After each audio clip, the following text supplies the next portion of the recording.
Hi, friends and family. I wanted to come on to the Facebook Live and talk a little bit about a topic that is really near and dear and close to my heart. And it's all about healing. A client sent me a little video the other day from a Mind Valley teacher, and it was really quite a good video, and I'll share the link below. But it was talking about what's keeping you from healing are your wounds and your victimhood. So that's an intense topic, and I'm not going to go into that too deeply today. But I want to talk about, first of all, what is healing? In yoga and Ayurveda, the word for health is svasta, and that means to be established in oneself.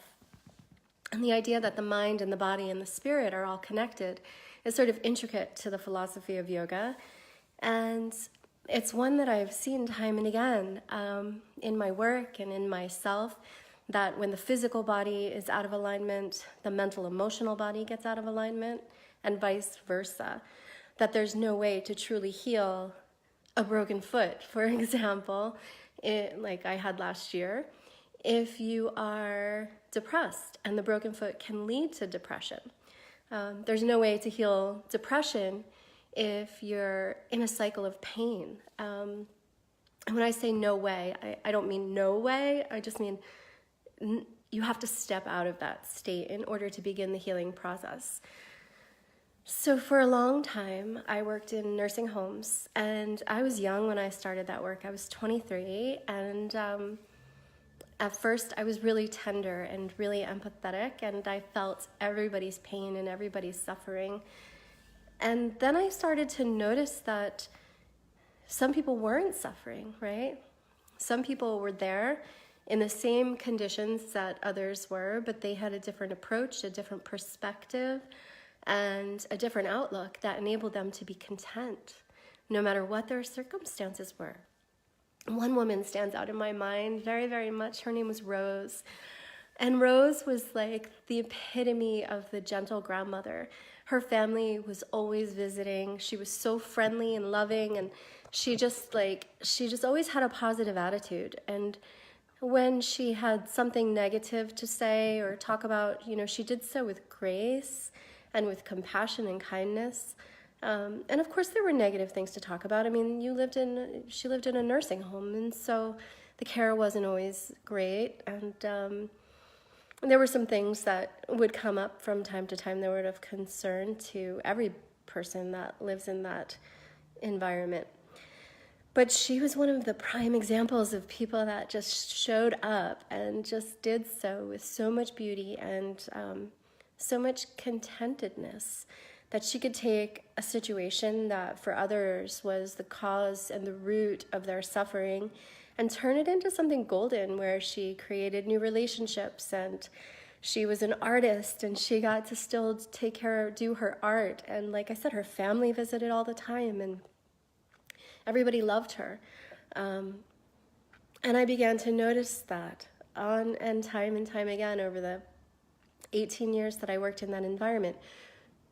Who was happy and content regardless of their outside circumstances, and who allowed those external circumstances to create a great deal of suffering, who got caught up in the drama of it all, So svasta, or being established in oneself, means discovering a connection between your mind and your body and your spirit that is very internal and intrinsic, that you have a root of stability and an inner resource that is not really shakeable, by your external world.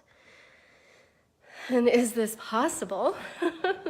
So if you think of your life now, I'll invite you to just think of something that causes a lack of being grounded in oneself.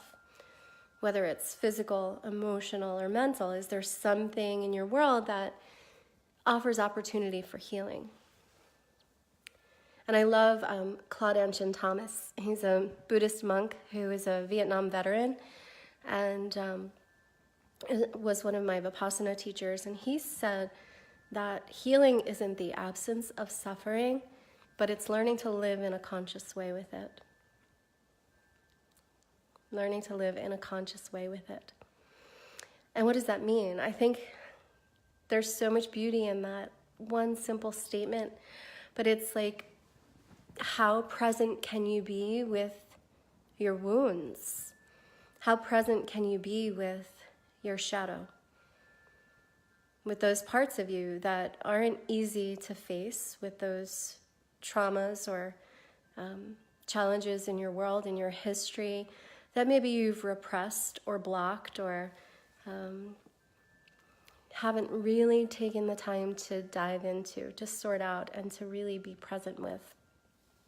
And in that lack of presence, perhaps there's room for accidents to happen or room for disease to begin to take root. And Ayurveda talks a lot about this, a lot about the root cause of disease. Dis-ease is being without harmony. And I believe that happens in yoga. We can see so many people are drawn to it and attracted to it because it begins to offer this healing, this ability to be steady within yourself, to feel peaceful, to cultivate, unconditional friendliness towards yourself and others. And it's not perfect, and no one is perfect. Not me, not any yoga teacher, not any spiritual guide or physician or anyone, right? So we all struggle with these things because it's the human experience. But ultimately, the yoga provides this pathway, this route that you can take over and over again that then strengthens the neural connections in your brain so that this becomes the natural way to go when you are feeling stressed or feeling tense. Is your habitual pattern of your body to freeze up, lock up, tighten around it, to hold it in your jaw or your neck or your shoulders? Or is your pattern then reestablished into a pattern of deep breathing? When you feel stressed, you take some deep breaths. This is the beginning, right? Because ultimately, we're trying to learn how to be with tension and how to have some level of control over our nervous system so that we can create space in the body for the rest and repair response rather than the fight, flight, or freeze response on a regular basis.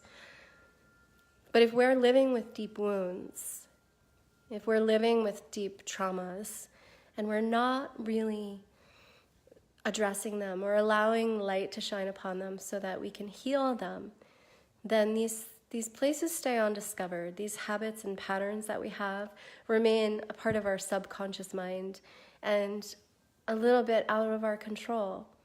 So I will post the link to the video below if you love to watch it. I think there's some really good information in there. And it states basically the reason that we don't heal is because we don't address our wounds. We stay in a state of victimhood.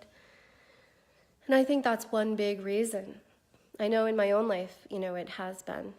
I have an autoimmune disorder, which is basically, your body attacking itself. And I have flare-ups from time to time, but those flare-ups only ever happen when I'm not present, when I'm avoiding something, when I'm not taking time to take really good care of myself.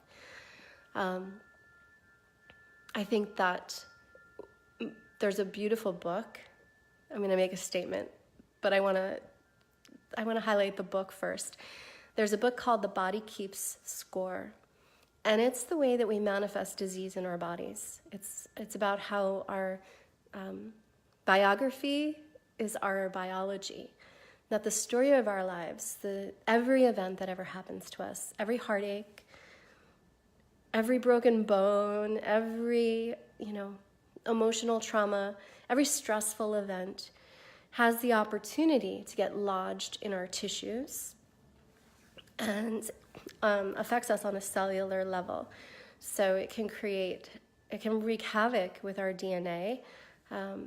There's been studies that show that stress actually dissolves the telomeres that exist as at the end of the strands of DNA. They're sort of like shoelace caps, where they protect the DNA from fraying, from being open to, disease or patterns of degeneration.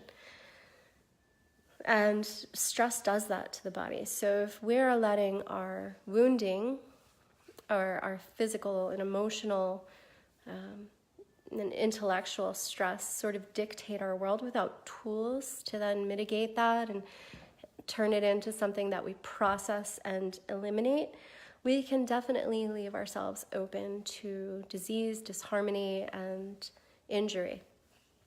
So I have a lot of thoughts on this topic, but I know it's very hard sometimes if you're sick, if you have a disease, a chronic illness of some kind, to look where perhaps you can take responsibility for it and empower yourself to make big changes around your choices, or even to accept what may be a new normal for your life.